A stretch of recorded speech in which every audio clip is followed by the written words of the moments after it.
বাংলা সাহিত্যের রোমাঞ্চকর কিছু গল্প দিয়ে সাজানো বং এভরিথিংয়ের আজকের প্রতিবেদন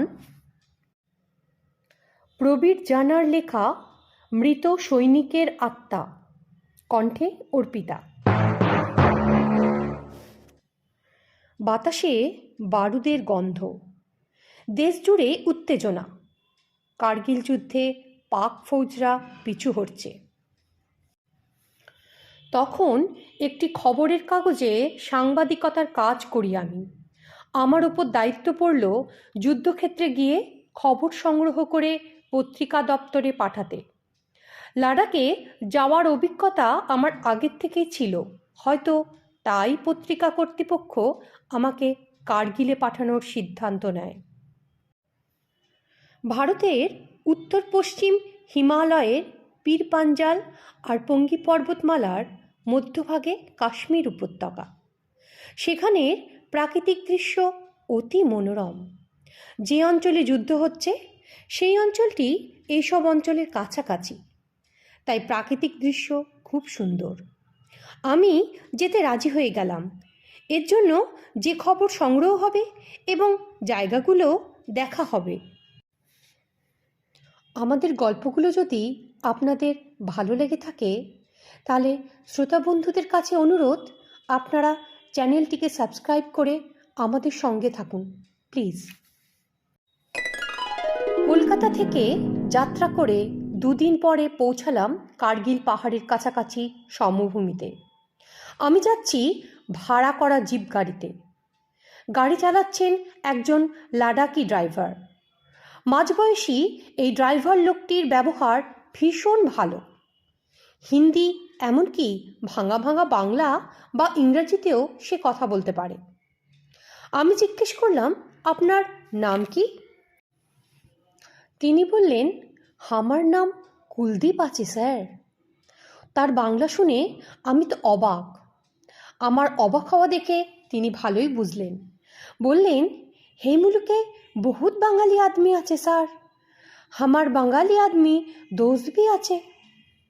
আমি বললাম, কার্গিল পাহাড় অঞ্চলে যে যুদ্ধ হচ্ছে পাকিস্তানি ফৌজের সাথে, আপনার কি মনে হয় ভারত জিততে পারবে?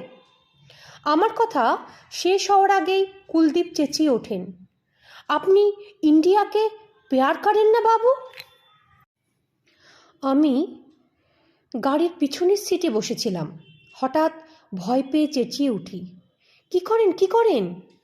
কুলদীপ তার কোমরে গোজা ছুরিটা হাতে নিয়ে হাত সোজা চালিয়ে দেয় আমার পেটে। আমি আইডেন্টিটি কার্ডটা তার দিকে তুলে ধরলে তিনি বলেন, সোচতা আপনি আমার দেশের শত্রু আছেন, লেকিন আপনি খবরের কাগজের লোক হন। গাড়ি এগিয়ে চলেছে পাহাড়ি পথ ধরে। রাস্তার দুধারে পাইন, দেবদারু, ফার, বার্চ, শাল গাছের জঙ্গল। কোথাও কখনো ঘন বাঁশ, বেত, ঝাড় চোখে পড়ল। জনবসতি খুব কম। কুলদীপ বলল, যুদ্ধের দামামা বেজে ওঠায় সাথে সাথে অনেকে এই অঞ্চল ছেড়ে অন্য কোথাও চলে গেছেন। যখন তখন পাক বোমারু বিমান এসে বোম্বিং করে যায় এই অঞ্চলে। এখানে বাস করে গাড়োয়াল, ভুটিয়া, চায়না, লাদাখি, বালতি, গুর্জ, গদ্দি, নানা জাতির আদমি। লেকিন দেশকে সবাই প্যার করে। আমাদের জওয়ানরা বাতালিক ত্রাস সেক্টরে পাক ফৌজদের খতম করে দিয়েছে। যারা বেঁচে আছে সব অস্ত্র ফেলে পালিয়ে গিয়েছে। ইন্ডিয়ান আর্মি বাপ কা বেটা আছে তাই। ভারত যে পাক অধিকৃত পাহাড় জয় শুরু করেছিল সেই খবর শুনে বুকের ভেতরটা কেমন উত্তেজনায় কেঁপে উঠল। রাস্তার মাঝে মাঝে মিলিটারি ছাউনি, ওরা বলে চকি। প্রত্যেকটা চৌকিতে আমার গাড়ি দাঁড় করিয়ে চেক করতে লাগলো। অবশ্য সাংবাদিকের আইডেন্টিটি কার্ড দেখালেই গাড়ি ছেড়ে দিচ্ছিল। পাহাড়ের গা বেয়ে আঁকা বাঁকা পথ ধরে গাড়ি কিছুটা এগিয়ে যাওয়ার পরে একটি চৌকিতে গাড়ি থামলো। আমি আমার পরিচয় দিলাম। ওরা বলল, মিলিটারির গাড়ি মাঝে মাঝে যাচ্ছে পুলিশ ক্যাম্পে। সেসব জায়গাতে প্রাইভেট গাড়ি অ্যালাউ নেই। ইচ্ছে করলে মিলিটারি গাড়িতে আমি ওখানে যেতে পারি। তাই হলো। মিলিটারি জিপে চেপে হাজির হলাম একটা ছোট্ট তাঁবুর নিকট। পাশেই বিশাল বিশাল বিমান বিধ্বংসী কামান শত্রুপক্ষের দিকে তাক করা আছে। একজন কর্নেল বসে আছেন তাঁবুর ভেতর ফোল্ডিং চেয়ারে। সামনের ফোল্ডিং টেবিলের ওপর রাখা ফ্লাক্সে কফি। আমার পরিচয় দিতেই তিনি বাংলায় বললেন, ভালোই হলো আপনাকে পেয়ে। এই নির্জন স্থানে মন খুলে কথা বলার লোক পাওয়া সত্যি ভাগ্যের ব্যাপার। আপনি বাঙালি তো? জানেন, কলকাতায় আমার অনেক বন্ধুবান্ধব আছে। খাওয়া দাওয়ার প্রসঙ্গ বললেন, এখানে বেশিরভাগই শুকনো খাবার। মাঝে মাঝে ভেড়ার মাংস বা শাকসবজি আসে। এমনও হয়েছে অনেক সময় ঠিকমতো খাবার সাপ্লাই নেই, জল নেই, তবুও জওয়ানরা জীবন বাজি রেখে যুদ্ধ চালিয়ে যাচ্ছে।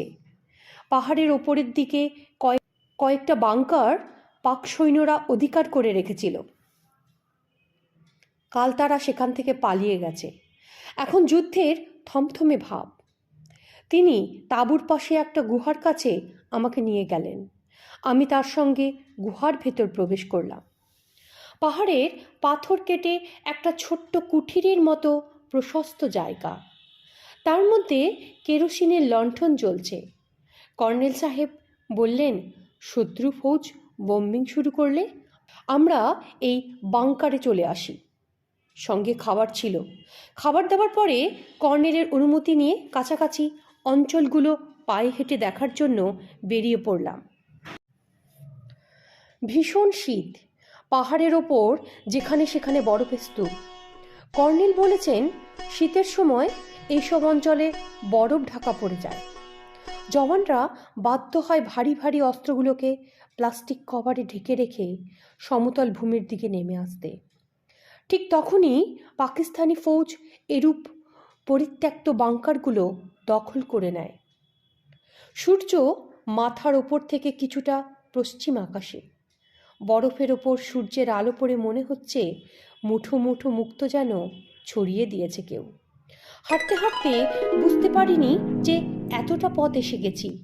বেশ ভালোই লাগছিল, এত সুন্দর প্রাকৃতিক দৃশ্য দেখতে। হঠাৎ চোখে পড়ল আমার সামনে ঠিক কয়েক গজ দূরে একজন ভারতীয় সৈন্য দাঁড়িয়ে আছে, একটা বাংকারের দিকে এগিয়ে যাচ্ছেন। ইচ্ছে হলো তার সঙ্গে পরিচয় করি। বললাম, নমস্তে জওয়ানজি। লোকটার সারা শরীর মিলিটারি পোশাকে ঢাকা, মাথায় টুপি, শীতের দেশের গলা থেকে পা পর্যন্ত লম্বা কোট তার শরীরে ঝুলছে। তিনি আমার দিকে পেছন ফিরে দাঁড়িয়ে আমার কথা শুনে শুধুমাত্র মাথা নাড়ালেন। আমি তার দিকে এগিয়ে গেলাম। মনে হচ্ছে আমি যেন শরীরের নিয়ন্ত্রণ ক্ষমতা হারিয়ে ফেলেছি। কেউ আমাকে পেছন থেকে ঠেলতে ঠেলতে ওই দিকে নিয়ে যাচ্ছে। ভাবলাম, যদিও গরম পোশাক পরে, এমনকি হাতে দস্তানা, মাথায় টুপি পরে বরফের ওপর এত সময় হাঁটলাম, তবুও হয়তো ঠান্ডার জন্য শরীরের ভারসাম্য হারিয়ে ফেলেছি। পাহাড়ের খাঁজে গুহার মতো একটা ছোট্ট জায়গা। আমি গুহায় প্রবেশদ্বারে গিয়ে দাঁড়ালাম। মিলিটারি লোকটাকে আমার সামনেই একটা বড় পাথরের চাই হেলান দিয়ে মাথা নিচু করে বসে থাকতে দেখলাম। গুহার ভেতর থেকে পচা দুর্গন্ধ বেরিয়ে আসছে। হঠাৎ এক ঝাপটা উত্তপ্ত গরম হাওয়া পাক খেতে খেতে আমার দিকে এগিয়ে এলো। হাওয়া উঠছে একখণ্ড সাদা কাগজ। সম্ভবত মিলিটারি লোকটির কোটের পকেট থেকে কাগজটি হাওয়া স্রোতে বেরিয়ে এসে গুহার মধ্যে ঘুরপাক খাচ্ছে শূন্যে। আমি ভয় পেয়ে গেলাম। কাগজটি উঠতে উঠতে আমার হাতের পাশে এলো। আমি কাগজটি হাতে নিয়ে কয়েক পা পিছিয়ে এলাম গুহার থেকে। তাতে লেখা, মিষ্টি সোনা কুটুস, আর 1 সপ্তাহ পরে তোমার জন্মদিন। মনে হয় এখানে থাকার সময় ফুরিয়ে আসছে। তা জয়ের কাছাকাছি। 2-1 দিনের মধ্যেই সমস্ত কার্গিল প্রান্তর আমরা জয় করে নেব। তারপর ছুটি নিয়ে বাড়ি যাব। এত রক্তক্ষয়, মৃত্যুর হাতছানি, যুদ্ধের কি বীভৎস রূপ! দেখে মনে হয় এটাই যেন পৃথিবীর শেষ যুদ্ধ হয়। লম্বা ছুটি নিয়ে বাড়ি যাব। ভালো থাকো। তোমার মাকে মন খারাপ করতে বারণ করো। ইতি তোমার বাবা। আমি গুহার ভেতরে গিয়ে লোকটার পিঠে হাত দিলাম। বললাম, দুঃখ করছেন কেন? যুদ্ধ তো শেষ হয়ে এসেছে, নিশ্চয়ই বাড়ি যাবেন। লোকটি কোনো কথা বলছে না। আমি আবার বললাম, দুঃখ কেন? উঠুন। যেই সান্ত্বনা দেওয়ার উদ্দেশ্যে লোকটার পিঠে হাত দিয়ে তাকে দাঁড়াতে চেষ্টা করাচ্ছিলাম, ঠিক তখনই তিনি মেঝের উপর গড়িয়ে পড়লেন। ভয়ে আমার মুখ থেকে কোনো কথাই বেরোলো না, শুধু ঠোঁট দুটো কাঁপছে। এত শীতেও সারা শরীর ঘামছে আমার, মাথা ঘুরছে, চোখে অন্ধকার দেখছি। এ কি? এ যে জীবন্ত মানুষ নয়, মৃত মানুষের কঙ্কাল। কোটের ফাঁক দিয়ে দেখা যাচ্ছে বুকের পাজরার হাড়, পেটের নাড়িভুড়ি, চোখ কেউ যেন খুবলে খেয়ে নিয়েছে। চিঠিতে এই ব্যক্তি লিখেছেন মৃত্যুর ভয়ালো রূপের কথা, কিন্তু তার চেয়েও বিভৎস এই কঙ্কাল। পিছন ফিরে দেখি একজন জওয়ান দাঁড়িয়ে আছেন। আমি চেষ্টা করছি এখান থেকে চলে যেতে, কিন্তু আমার পা দুটো এত কাঁপছে যে একেবারে অগ্রসর হতে পারছি না। সেই জওয়ান বললেন, কর্নেল স্যার হামকো ভেজ দিয়া আপকো ঢুঁড়নে কে লিয়ে। কর্নেল সাহেবের কথা বলতে আমি যেন সম্বিত ফিরে পেলাম। বললাম, আমি ঠিক বুঝতে পারিনি এভাবে এত দূরে চলে আসব।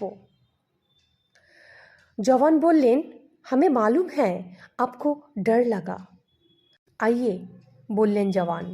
আমি ভালো করে লক্ষ্য করলাম কোনো জওয়ানের কঙ্কাল না জীবন্ত মানুষ। না, এ মুখ আমার চেনা। তাঁবুতে বসে যে বাঙালি কর্নেলের সঙ্গে কথা বলছিলাম, তখন দেখেছি ছেলেটি বাইরে পাহারা দিচ্ছিল। আমি ভয়ে বলতে লাগলাম, রাম রাম। এই কথা বললে নাকি ভূত পালিয়ে যায় শুনেছি। আমি সেই জওয়ানের সাথে পা বাড়ালাম নির্দিষ্ট তাঁবুর দিকে। তাকে সব কথা খুলে বললাম। তিনি হিন্দিতে যা বললেন তার মানে বুঝলাম। যুদ্ধক্ষেত্রে যেখানে সেখানে এরূপ অনেক মৃতদেহ ছড়িয়ে আছে। বিশেষ করে পোশাক দেখলে বোঝা যায় শত্রুপক্ষের না আমাদের কেউ। হতভাগ্য জওয়ান তার বাড়িতে পাঠাবে বলে চিঠি লিখেছিল, তার পাঠানো হলো না। মনে হয় কোনো বিমান থেকে বাংকারে বোমা ফেলেছে। সবাই চলে গেছে, থেকে গেছে শুধু এই হতভাগ্য জওয়ানের মৃতদেহ। তার অতৃপ্ত আত্মার চিঠিটাকে হাওয়াতে ওড়াতে ওড়াতে আমার কাছে পৌঁছে দিল। চিঠিতে লেখা ছিল তার শেষ ইচ্ছা কী। চিঠি দেখে মনে হচ্ছে উনি কোনো বাঙালি জওয়ান।